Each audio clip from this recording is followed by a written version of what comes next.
Lupuli guys. Ito naman yung aking sirang planggana po ito.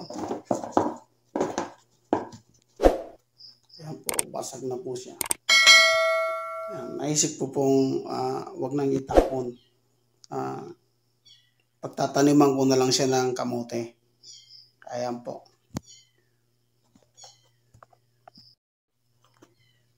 Ayan po guys, oh.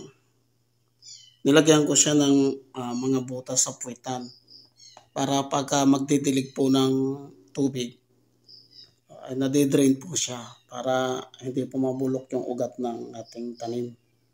Ayan po siya guys. Binutas ko lang po yan gamit ng soldering iron. Ayan guys.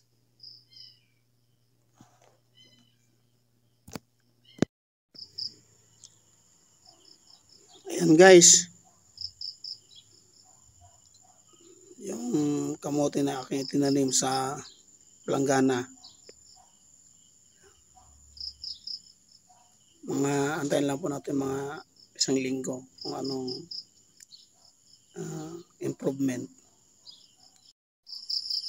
Ito na guys, yung update dong kamote na aking itinanim sa sirang planggana guys, o rubatya.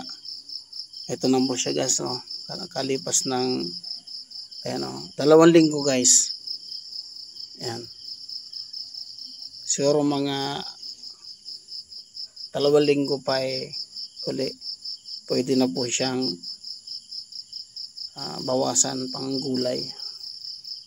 Ayan po siya guys.